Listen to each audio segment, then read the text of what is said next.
Marianne, you are muted, but you can get it started. We are live. Good morning, everybody. Good morning, everyone. I think I had this issue before. Technology, Good morning and welcome to our expert panel series. This is the Earning Curve, and we thank you for joining us. Our core focus is to provide expertise and thought leadership on topics that are important to all of you. My name is Marianne Biangardi, and I'm your moderator today. I handle the business development and marketing at Schmershel Treloar. We are a full-service CPA firm. Most recently, I've been developing relationships with the amazing teams from Enterprise Bank and Spoke Marketing. The Earning Curve is a new platform in webinars and very different from others that you may have attended in the past. The audience drives all the questions. So anytime you have a question, you just throw it in the chat and we will answer it for you. This is a place you can get all of your questions answered by true experts. Send us your questions about what affects you most. If you need to know where the chat is, it's the thought bubble icon at the bottom of your screen. Today's topic is financial relationships that you can bank on. Today, our anchor panelist is Christina Anderson, VP at Enterprise Bank in the Kansas City region. Christina is very academic. She loves to read and learn new things, and she's very focused on her customers. One fun thing about Christina is that she loves the outdoors, hiking and kayaking. She also loves to travel, and Savannah, Georgia is one of her favorite cities. She's also an avid urban gardener, and I do love that she grows her own vegetables and takes care of where our food comes from, which I do want to ask you more about that later, Christina. Now I would like to introduce the rest of our expert panel. Mark Bowers is the founder of St. Louis Makes. St. Louis Makes is a nonprofit manufacturing group focused on organizations, and that St. Louis Makes exists to promote best practices in the manufacturing space. Mostly out of St. Louis, but across the whole Missouri region, so Kansas City, you are welcome. One of the most interesting things about Mark is that he's once traveled, well, he travels a lot, but once he traveled, particularly from Beijing, China to Cairo, Egypt, without ever boarding an airplane. When I asked how that was even possible, it was a combination of cars, buses, trains, boats, and hitchhiking. Not sure that's super safe, but Mark Bowers is also an avid traveler and he speaks German fluently. Now we have Ryan Bretsch. Ryan is the sales enablement expert at Spoke Marketing. He loves statistics and finance, and he knows the best times to host webinars for maximum participation. So today, everyone take note, Tuesday is usually a good day. Ryan chose this time, 10 a.m. If you know Ryan, you know how much he loves the outdoors. He loves to hike in the mountains, and in particular, he's doing mountain climbing. He's headed out to climb Fremont Peak in Wyoming at, let me get this right, 13,745 feet in a couple of weeks. He loves outdoors and camping, and wherever, if we talk about, I'm friends with Ryan on Facebook as well, I'll tell him, I want to go to the lake and I'm looking at some resort. He's like, yeah, where can I camp and just like pop a tent up? I'm like, okay, tell me where the bed and breakfast is. Finally, Janelle Berlin. Janelle is the CEO of KJB Packaging. She enjoys solving issues for her new and existing clients. She also enjoys finding and purchasing and finding the right packaging for products. And I got to talk to Janelle a little bit this morning. So they package a lot of things you see in the supermarket, beer casing, coffee bags, that kind of thing. If you have any questions about packaging, she's got full resources for that, as well as a graphic design team that can design anything, any packaging needs you have. Let's see, Christina, I'm going to start things off with you. So let's just get the ball rolling before the chat questions start coming in. In these uncertain times, what can you say to your customers about banking and cash management? Why is cash management more important than ever right now? Thanks, Marianne. And you know what? Actually, I'm going to divert a little bit from that first question. Sure, absolutely. Go for it. I think it's really important for us to kind of start with the bigger picture and just manufacturing as a whole, which is mammoth.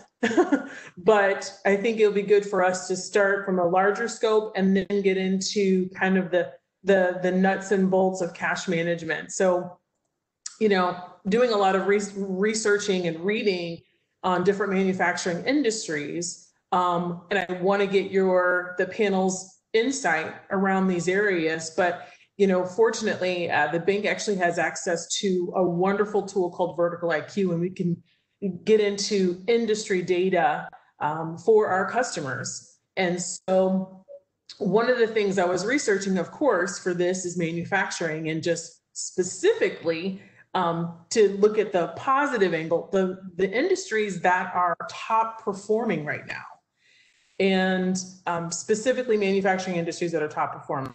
And so you have industries like the fruit and vegetable manufacturers. They're benefiting from, and this data is as of July 17th, they're benefiting from 7.5% jump in US retail sales since June, and that's up about 1% from last year.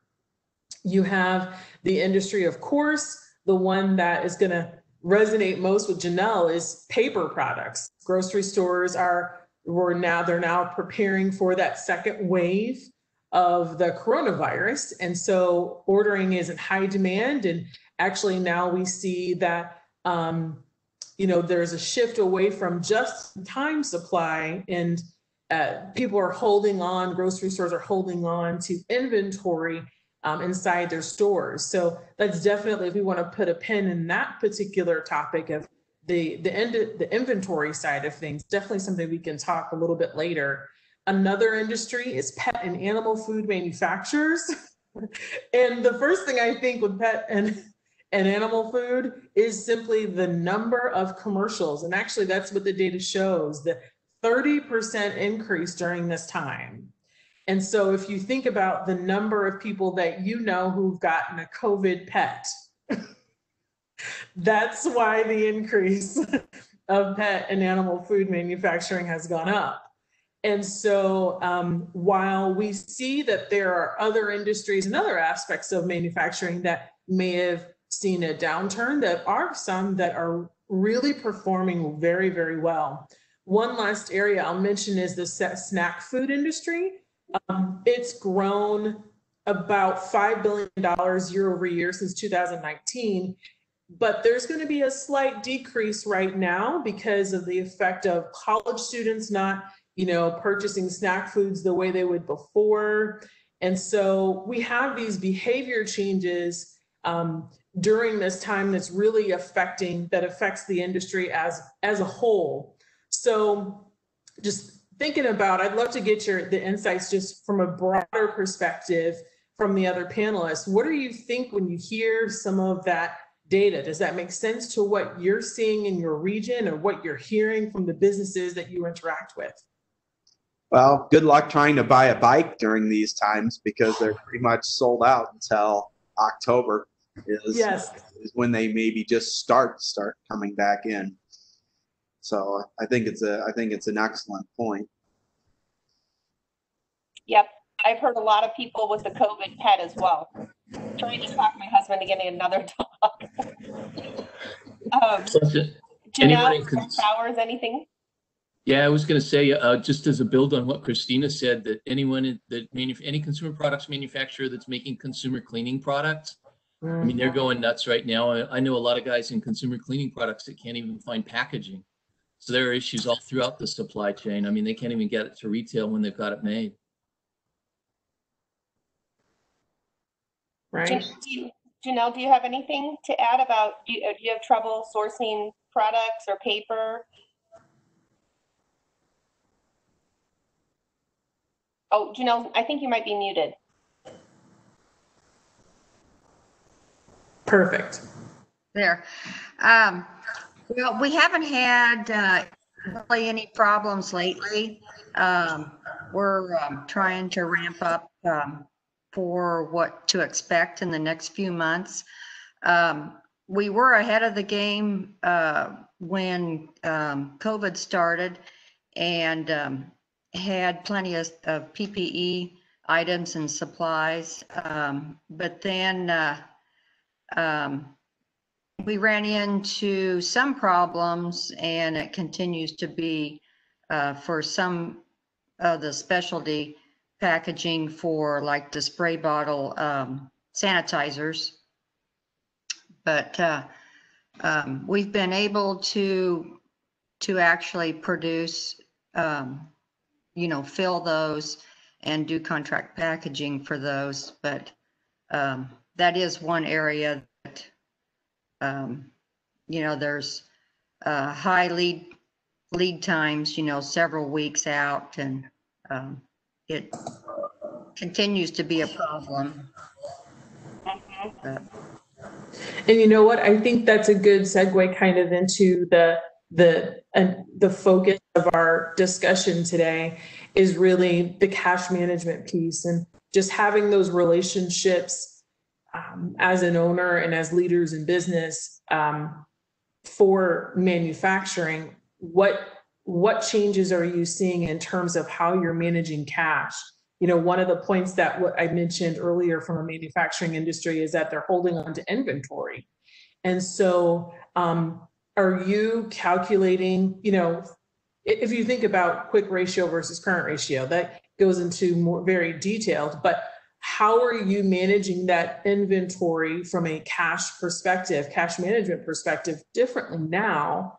And maybe Mark, how would you guide businesses to adjust how they do that now versus what they had planned to do for 2020? I think some of that kind of aligns with a question that popped up there about marketing spend in time of crisis and during time of COVID. And I think that one of the things that I was thinking when I saw that question, and I think you really got me thinking about it a little bit more as you gave that overview, was, a lot of companies that were working previously on the business are now telling me they're working, or excuse me, the other way around. They were working in the business are now working on the business. And what they mean by that is they're taking a look at customers and they're taking a look at channels, and they're doing so in a more critical way. So if you're a consumer products manufacturer, your most demanding account might be Kroger or might be Walmart. And Walmart's used to a really high level of service. And there might be other accounts that in aggregate are actually meaningful in terms of dollars, but they don't get the same category management resources. And so now what I find a lot of people doing is they're trying to apply some of those best practices that they've honed at places like Kroger and Walmart, and they're trying to apply those in places like alternative channels, bodegas, other channels that are not, they're serious amounts of money. They're just not the sort of thing that gets taken they're never the same top of mind that Walmart is or that Kroger is. So it's an ROI equation at that point. You're saying, hey, if we were to more aggressively manage this channel, maybe even put a body against this channel or against these accounts instead of sort of managing them as telephone-based house accounts, what would the payback on that be? If nobody else is in there with an aggressive category management plan, then you've got an opportunity to really make a difference. People forget that sometimes at accounts that you don't necessarily associate with food, you have food offerings at places like TJ Maxx or yes, some of these other accounts, so it's like, okay, well, that's, it's not, like you even have food offerings at outside of snacks at places like Walgreens. So, what happens if you put the same level of effort and energy against those accounts? The ROI equation becomes pretty easy, especially if there are sort of tier 2 vendors that are in those accounts and they're not really managing them aggressively themselves. It becomes really easy to see, hey, we got 100 stores, we got 1,000 stores. What happens if we get one extra SKU in or 2 extra SKUs in? What happens if we take turns up, the velocity, the sell-through rate up by even 0.1 or 0.2? Over a large number of stores, that becomes really, really profitable. So you've got a lot more people now that are working on the business as opposed to merely working in the business. And a lot of accounts that normally wouldn't get the same level of attention are rightly getting that level of attention because it's profitable. It's the right thing to do for the OEM, but it also benefits and grows the channel and the customer as well. So I don't know if that touched on it maybe at a macro level, but that would be my perspective based on what I've heard and seen and participated in the field. Yeah. And I think the thing that immediately comes to the forefront for the audience is that, when you look at, when you look at your business, there's no one template to say, here's how you need to manage cash flow in during the COVID crisis. You know, it really depends on the individual situations with your business. And, you know, Christina had mentioned just-in-time inventory, right? So how you're managing, you know, cash flow for a just-in-time inventory business is going to be a lot different than if you're in a professional services business. And, you know, the issues are going to be completely different. Therefore, the way that you manage cash is going to be, you know, different. And so, Christina, you know, the question for you might be, you know, is if you look at those things where you have a business that's highly successful, like bikes or flying off the rack, how do you manage cash flow? How does the bank help you manage cash flow in those circumstances versus a business that is, you know, where, you know, the COVID has caused a little bit of a slowdown? Sure. And I think that speaks to the question that's in the chat too. I think it's really important to have a relationship with your banker to really talk through the areas that are really drastically shifting for a business. And that's going to be individual. If we take the example of bikes, so I have a client who is a nonprofit organization here in Kansas City called Bike Walk, Bike Share. And so they're very focused on providing alternative transportation, specifically with e-bikes, and with those have increased drastically during this time. So they had a certain number before the end of March, but by the beginning of April, they had 300 more e-bikes than they had before. And so that's from a nonprofit level where people are paying to utilize a bike to get around to wherever they need to go. But from a banking perspective, how we needed to talk, you know, really what's changing in terms of their that cycle for getting new bikes. And so how is that cycle for acquiring new bikes increasing for them? Therefore, how is that changing their needs for a line of credit, for example? And it did adjust a line of credit. I think line of credit is obviously the credit or lending option, but it's also just this adjustment of, okay, are they not spending in certain areas that can withstand this? Because the credit side is going to be a receivable, and there will likely be some payables related to that. And so when they present their quarterly or annually receivables report, we want to be able to understand that detail. And so that's why there has to be those in-depth conversations to really talk about what's happening specifically for one. Because that's just one business, right? I think, Janelle, you know, how would you say, based on what we've heard Mark and Ryan speak to, what does that look like for KJB? We've had to do, you know, a lot of different things. I know, you know, speeding up recovery of our receivables, you know, and always invoicing immediately. But you know, continue to offer discounts if paying early. But you know, the payment terms with your suppliers, you know, is extremely important, and to buy right. But you know, all of these are so important, you know, during this time. So I'd actually like to tack on something that Janelle said, is that I think a lot of companies treat vendors like vendors, and, you know, especially during a time like this, you know, maintaining, you know, proactive and effective relations with vendors, almost treating vendors like customers, is actually a very good strategy for, you know, and that strategy starts, you know, before you actually have a crisis like this, right? Because, you know, you can't suddenly treat your vendors like customers in the midst of a crisis, because that leaves them scratching their head going, you know, all right, why is this relationship suddenly different?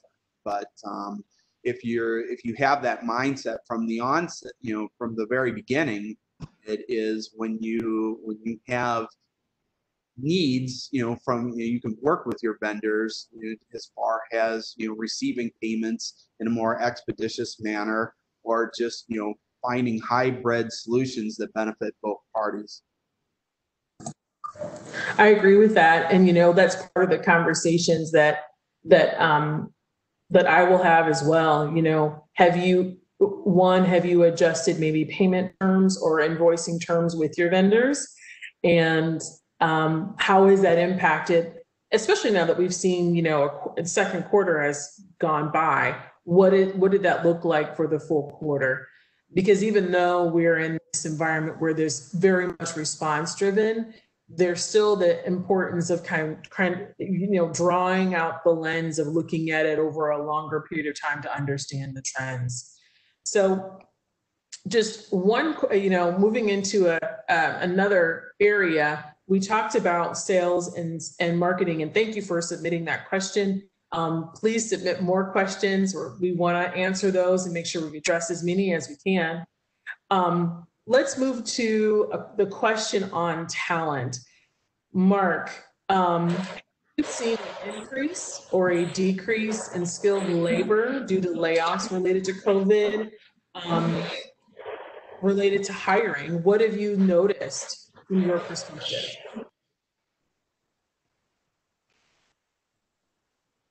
You're seeing an increase in talent that's available, but I think it's still early in the process. So I don't know that talent, where we are in the pandemic relief efforts, has kept some of that talent from really knowing whether or not they should engage. I think there's still a lot of optimism that people will go back in some way, shape, or form to a prior employer or a prior relationship. So I don't think for another couple of months, and depends largely on, I think, what we see from the federal government in terms of support. It's not, while there are a lot of people that are not working, it's not necessarily been this flood that I would have expected under normal circumstances. I mean, under normal circumstances, I get more people reaching out looking for connections than I've actually had now, when in theory, more people are technically unemployed. So there's something else going on there. I think that the government relief efforts have maybe deferred some of that. I think the quickness with which the pandemic hit also has sort of sheltered. There are a lot of people that are kind of logically taking a deer in the headlights approach. I don't necessarily mean that in a bad way, maybe a little bit more cautious before they make a move. So setting that aside, I don't know. There are a lot of people out there, arguably, that are still very optimistic for the future. I'm one of them. So I think now is a really good time to start sourcing those connections, maybe looking for people that are a really good fit organizationally. I've long had people tell me, regardless the shared state of the economy, that what they would really prefer to hire is people that had a sense of responsibility and were driven, more so than people that had a specific technical qualification that they'd achieved at school or in the trades. They can work with somebody whose technical skills need experience and practice more so than they can work with somebody that doesn't know how to integrate into a team and function as a part of a group of people that are running a machine or a production cell or whatever. So I think anybody that can leverage that and can get in front of somebody can make a pretty compelling case. The other thing that I wanted to add to that is that I don't think that necessarily is exclusive to production floor. I think you have a lot of people now that are running facilities that are looking for similar skill sets on the sales side. On the front end of the business, it's not as simple as just knocking on the door saying, hey, you want some packaging? No, okay, great, boom, and you're out. It's more an issue of understanding what the prospect does at a level where you can come in and say, I was thinking, like, we did this thing for this other customer a long time ago, and it looked kind of similar to something that you guys aren't doing. And, could I overview that with you? I mean, is that an opportunity for you? In other words, finding ways to add value to the customers that you're calling on and the prospects that you're calling on.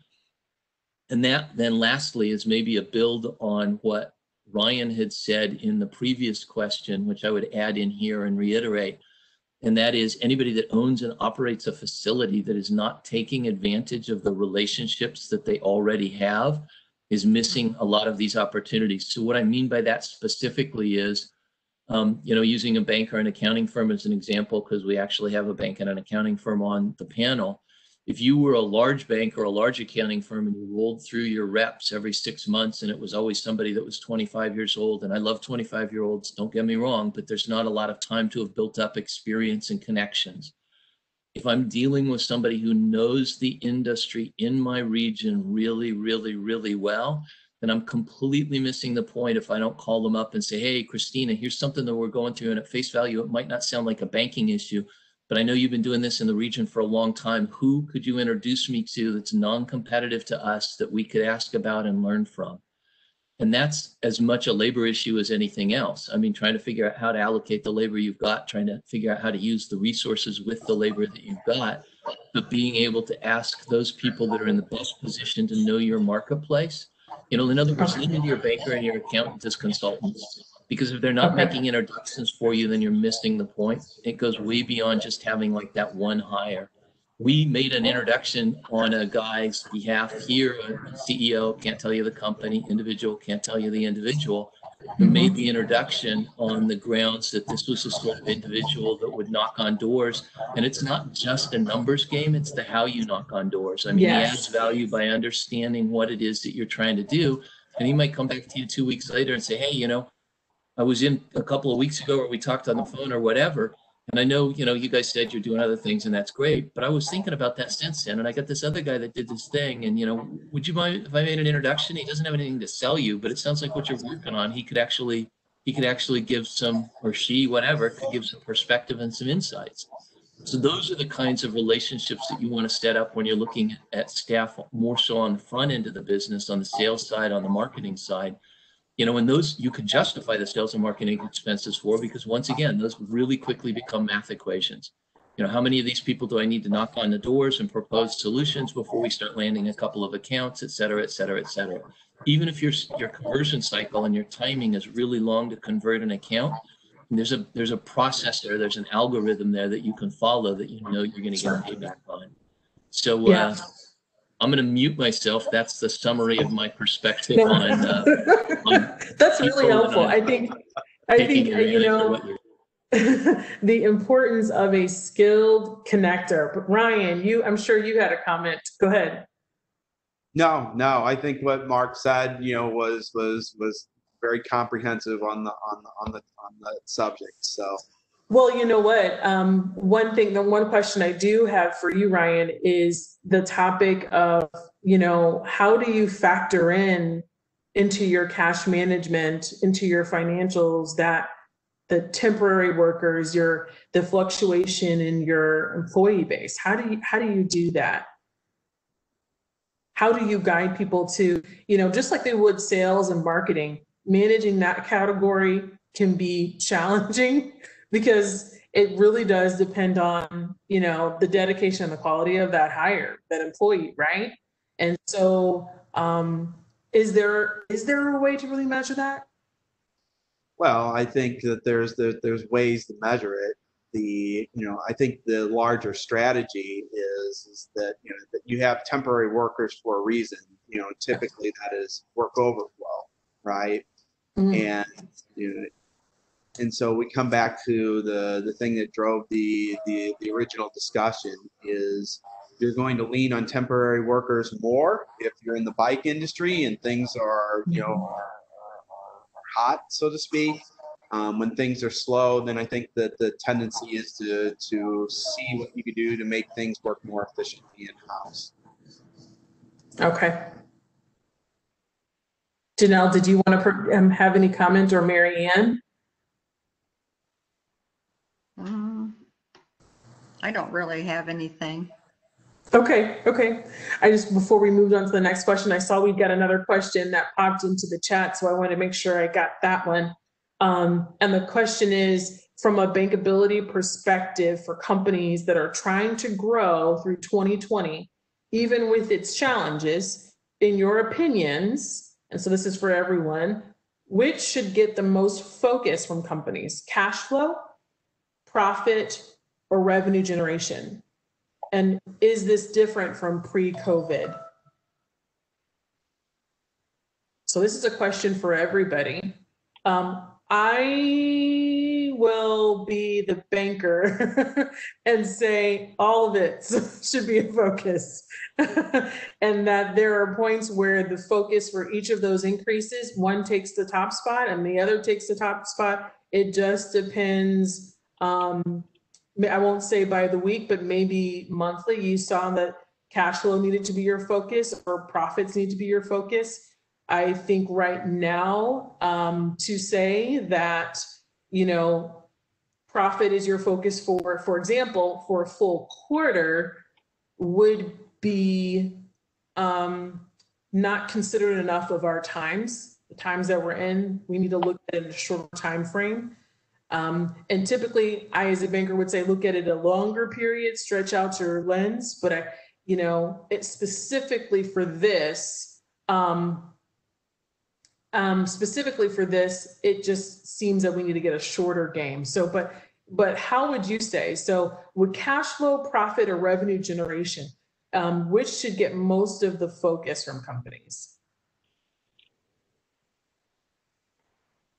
I mean, I can parrot back what I've heard on that. I'm not saying that it's right, and I'm not saying that there isn't room for additional perspective in the field, but I can tell you what the conversations I've had have centered on. I mean, right now, everybody, first and foremost, is worried about debt management, either paying it off or renegotiating it, and then beyond that, cash flow management.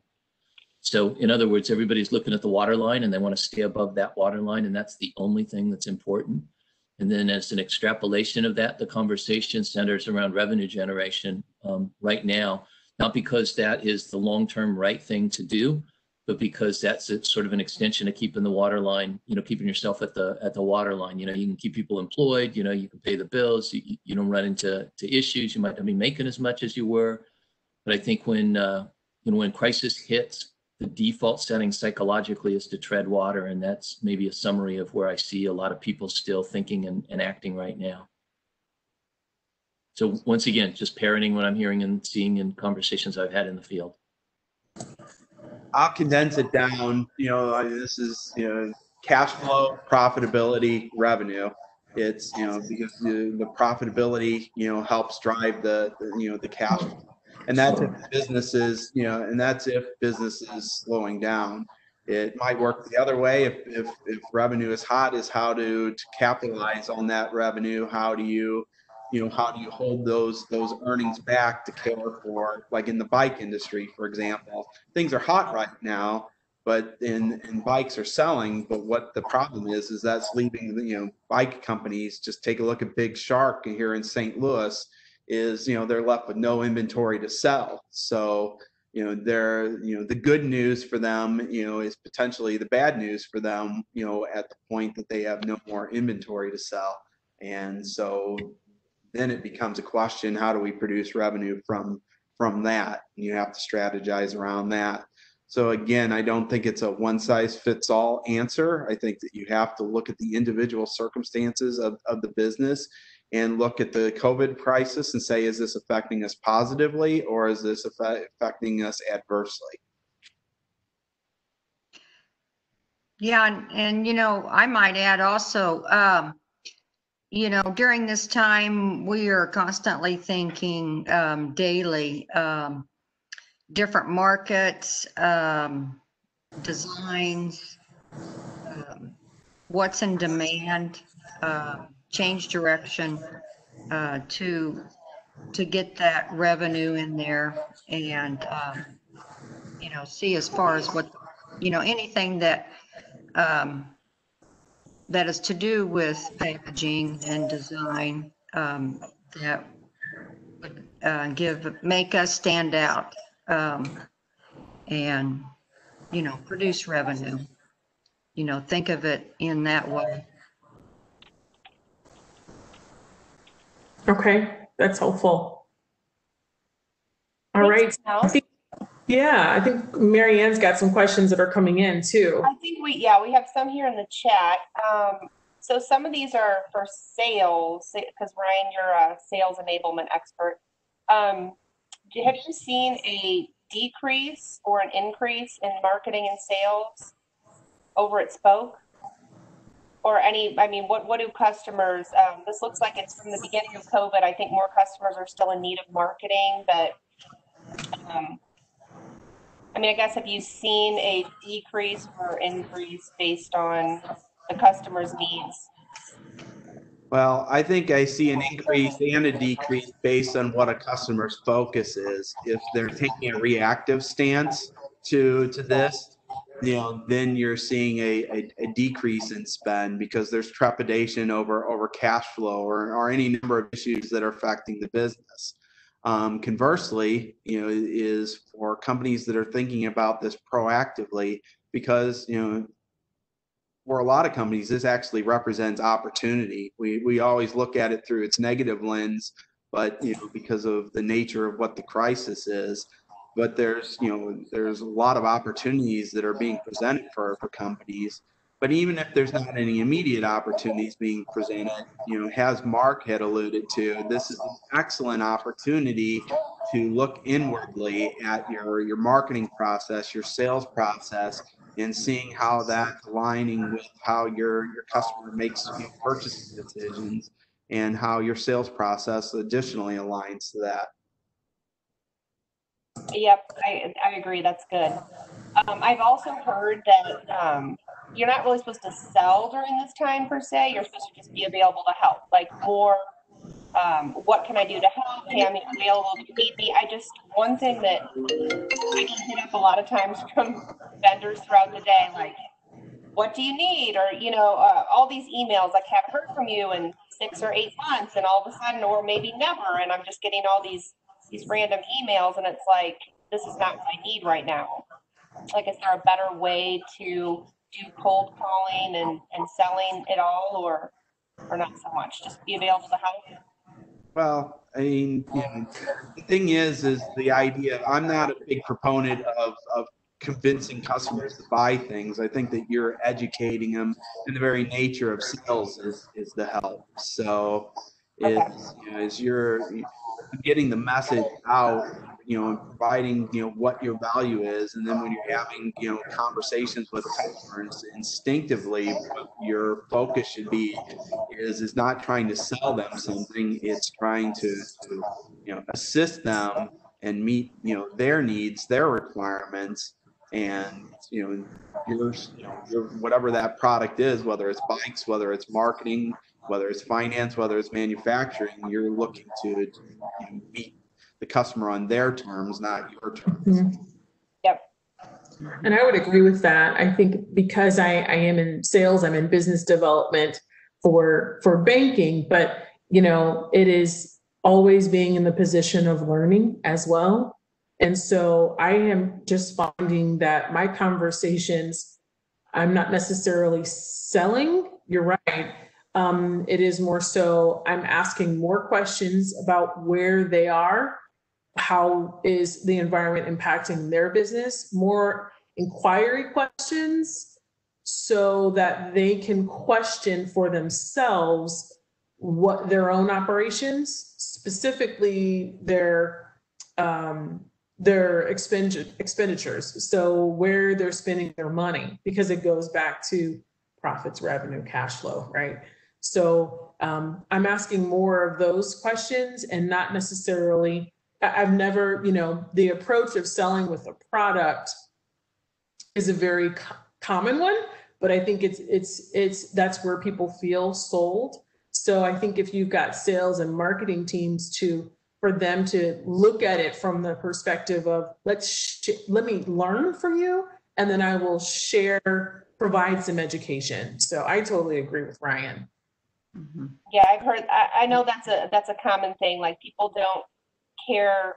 They have to know you care before they care what you know. Right. That's a thing. I know I've heard that. That's a wise adage. I like that. Yeah. Oh, right. Right. I sometimes come up with some stuff. Okay, we have another question in chat. Let's go back to the chat. I'm losing focus here. So it says, this one asks from Quentin, what is the benefit of working with a small bank and a personal banker if I could just do everything with a big bank like Bank of America? What do you guys all say about that?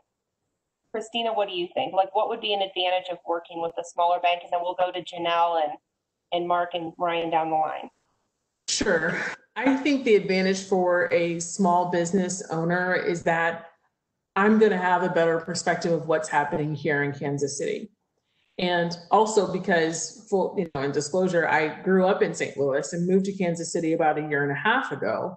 I still have an understanding of what's going on in St. Louis versus a larger institution, because a lot of times credit decisions are made in a centralized place, often thousands of miles away from where the credit request was made. It is less likely that they're going to understand the impacts of the environment in that question, in the request for credit, understanding what's happening with local real estate, additional grant or local funding that's impacting the increase in business, and why a business believes that they will have more business based on what's going on locally. So I think if I were to choose one angle that is that distinguishing factor, is that the relationship is local and it's much more tailored. Yep, that's a great answer. I agree with all of that. Janelle, what would you say about working with a small bank over a large bank? I would say, that they know who you are. They know about your business. You're down to as your deposits, your, withdrawals of, they know you at a personal level and as far as running your business and locally. So, which is very helpful instead of, a large bank that doesn't really know anything much about how your business is going. Sure. Right. Because often we see the business owners when they're coming in to make cash deposits, we see them much more frequently. Because believe it or not, people still like coming into the branch, and it's because of that face-to-face relationship. And someone asked, actually, it's in the chat here, what are 3 specific things that a relationship bank can offer? 3 specific things. I think Janelle mentioned one is that they know who you are as an individual. And I mentioned that they understand the local landscape. And a third could be just that they're willing to be a connector and someone who refers you to businesses that further their business. So they're connected to you in a way that they can refer you business that's relevant to you as a business owner. Mm-hmm. So I'll just jump in here and just call it the elevator music principle. I think with large banks, you wind up being just another number. I know that I had a friend that runs a business in Tampa, Florida, and and seemingly had to wait forever to get, the PPP loan to go through, even though he met all the requirements, even though he submitted all his paperwork in a timely manner. For us, we submitted, PPP. We worked with the bank. The bank already understood, our needs. We've sat down with them to outline our plans numerous times, and our PPP got approved, practically the same day, at the point that approvals were being made. I mean, our application was in on the first day, and we had an almost immediate response. I can't even begin to imagine that even remotely takes place if I'm going with Bank of America or any large bank like that. So I think that's one benefit. But also, I think when you sit down with your personal banker and you pull up your financials of your business, you're engaging, on a one-on-one discussion. You're not on the other end of a phone line where you're just one of numerous other clients that the bank has, and for them, the size of the business matters, right? So suddenly you're more important when you have millions and millions of dollars. But for a lot of these mid-sized businesses, having that personal relationship with the banker and having somebody that really understands from the bank's perspective what you're trying to do, what you're looking to accomplish, and how the bank can help support that is, words can't express how invaluable that is. Right. Mark Bowers, do you have anything to add on that? Yeah, so I would just build on some remarks that I made earlier, where I think that a customer is missing the opportunity, or a manufacturer is missing the opportunity if they're not leveraging that relationship as a consultant. I think that they're, like some simple questions that you can and should ask your banker are, hey, who else should I be calling on? Who else should I, who's learned from some of the things that we're going through already that's in your portfolio that you can introduce me to? I mean, you're buying relationships, so take advantage of that. I mean, if you're not, you're missing opportunities. I mean, all I can do is say that. I can lead a horse to water. You can't force them to drink. But if you own a business, that's what you should be doing. Absolutely. And I think you brought up PPP, so I'll make a quick comment around PPP. I think that's a stress test. That's a major stress test, right? So how did the bank or the banker, how did that relationship, whatever it looks like, how did it work during this time where you needed them the most? And this has been a learning for all of us, right? And you can still apply. So I'll put it out there. You can still apply for PPP funds, and that is still open. And it is that stress test, that litmus test to know really, do they know you? Do they support you? Are they going to do what they said they would do at the beginning of the relationship?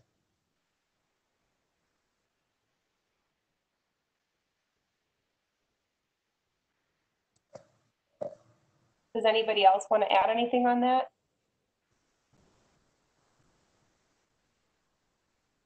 Okay, we can go back to chat here.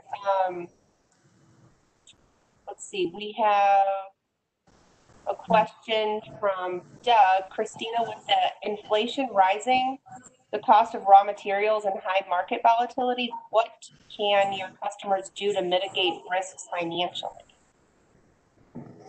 Well, the first thing that comes to mind is to understand your credit capacity and if you could need potentially a line of credit, and not just for manufacturing, there are other industries that are experiencing some changes with their wholesaler, and just those fluctuations right now means that typically it means that the dollars are slightly smaller, or the payment terms are extended. So with that, I mean, I think one of the areas I'm thinking of is plumbing. So this impacts really so many different areas. But for example, plumbers, they're contractors for commercial projects. They've had to extend out their terms even for very large organizations such as a Walmart or a large retailer like them, or a large education institution that may not be making money the way they thought they would be making money right now because their students aren't there. So they're adjusting their terms with those contractors. And so it is really evaluating what is that working capital, what does that line of credit look like for, so that you can still pay your employees and still be able to cover your current liabilities in terms of what it takes to do the work for them, accepting the fact that the terms, how you're going to receive it, that accounts receivable time is going to be extended. So I think right now it's a lot of lines of credit along with PPP. That has been the request that I've seen on the credit side, has been a line of credit because of this very issue. Yeah, I was wondering about that. I have a couple of friends who've gone through the PPP and they've spent all the money. Sure. So you can then get a loan. I guess that would be the next step, right? Yes. With the small business. Okay. Yeah, that's good. Janelle or Mark, Ryan, anything else to add on that, or? Oh, wait, Ryan, are you muted? Pretty well. What were you going to say, Ryan? I thought that answer covered it pretty well. Yeah. I don't have anything to add on that. Okay. Mark Bowers, this is kind of for you on the manufacturing end. Is there anything, I guess this is more of a supply chain issue, but does manufacturing need to change anything in order to get all the medical supplies faster? Or there are shipping delays with other products? And Janelle, have you experienced that, like any shipping delays because the medical equipment takes priority right now? So Mark Bowers, do you want to weigh in on that first, and then Janelle? You want me to start, or you want Janelle to start? You can go ahead and start. I mean, the thing that I would say is that you've seen supply chain disruption across pretty much all supply chains. Some of the things that I think as a country we need to reanalyze are not exclusive to PPE, but to anything strategic. When you have really big projects or products that are held up by really small components because they all come from the same rural region and same factory in China, that's a problem for the United States. It's a problem for Europe. It's a problem for pretty much the world. So I would hope that would be reanalyzed. I think another thing that needs to be taken a look at is that we have leaned supply chains. We've turned them into such a math exercise that everything just gets cross-stocked. There is no backstock or backup anywhere in the system. And that's awesome if you're a financier and you want that one-time benefit of taking those costs out of the system, absolutely the right thing to do. But it absolutely works against you when there's a strategic imperative, a pandemic, when there's any time of crisis. It means that there's absolutely nothing anywhere that's accumulated that you can lean into. So I think that's something else that needs to be analyzed. And I think that those have both impacted PPE distribution, PPE supply chain. But I think another thing that has impacted PPE is sort of what I spoke to initially, is that we're just point blank not producing enough of it ourselves. Europe's not producing enough of it themselves. So the entire world is pretty much beholden to a very limited number of sources of supply. And we've paid the price for that as a planet. Yep, I agree with that. Janelle, what about supply chain and getting some of your raw materials and needs for patents? Well, we haven't had as much trouble as you would think, only because almost all of our packaging and products are U.S. made, and our film is all we get, in the Midwest area. And, really the only thing that we had trouble with, we did have good inventory at the time and was able to get, the PPE supplies of like gloves. But then that became a problem because almost all of the gloves come from China. But yeah, I mean, pretty much all the other products, we've been able to work around with different suppliers. But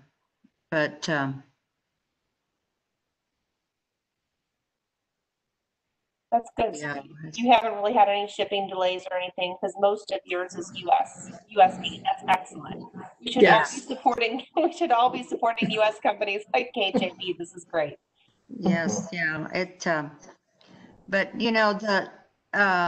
the demands, customers wanting products and shorter time frames, which has been kind of a problem. They want it in a hurry.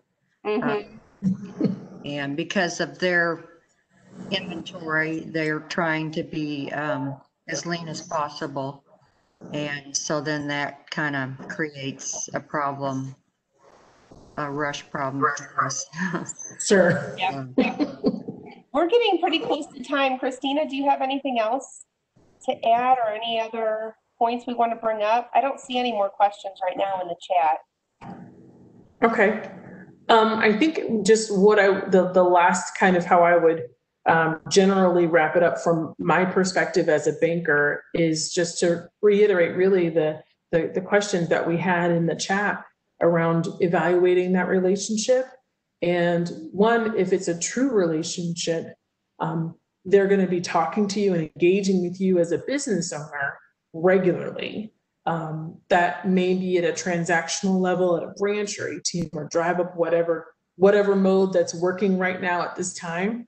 But it may also be, still meeting in a, still connecting in a way like this, so that you can that they're up to date. They, as in the banker, the bank is up to date as to what's happening with your company and how you're navigating things. And we care truly about our customers. I truly do care about them being successful.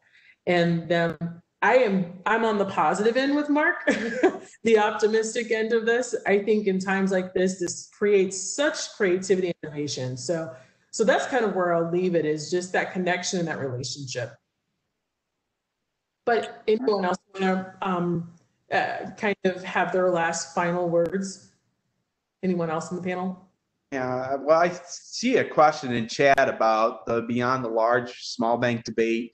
What exactly is the role of a great personal banker, and why is it advantageous for Kansas City and St. Louis businesses?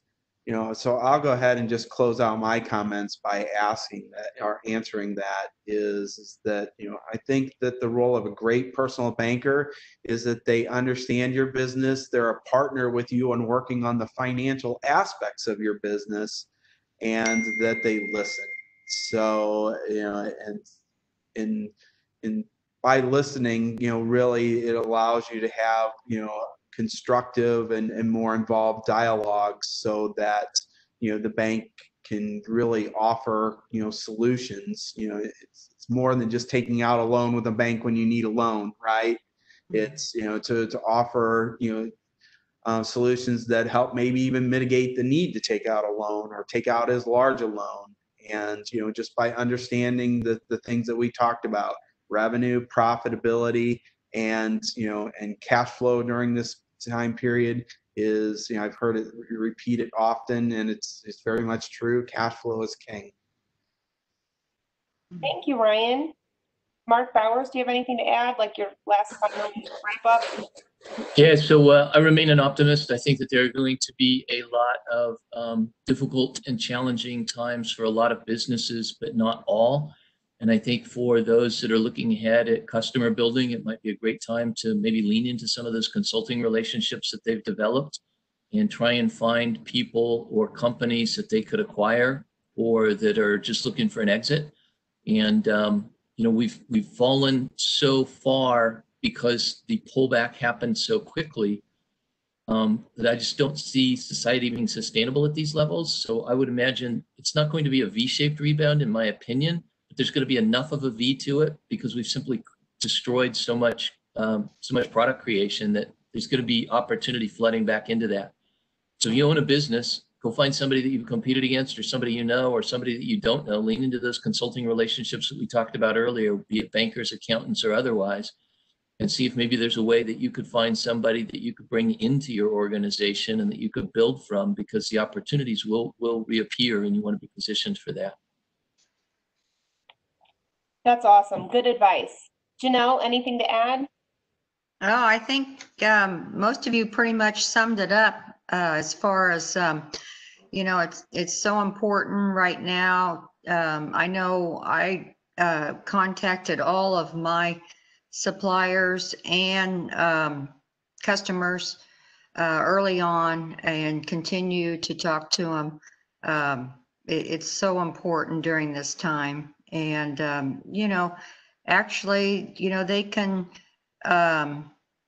refer, maybe they know of something that's going on or coming up. But it's a very important time to, with your connections, and, to stay in contact with them, and is what I think. So. Absolutely. Yeah. Keep those referral sources, your customers, and they can be great referrals and advocates for you and your company.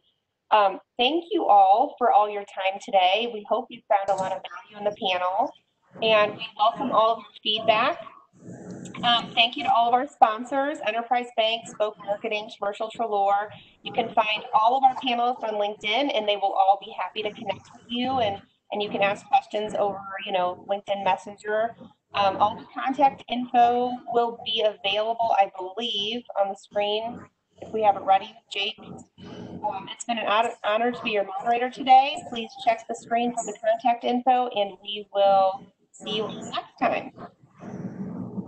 Okay, actually, we don't have that contact info coming up. So very much, everybody. Thank you. Thank you. Thanks, everyone.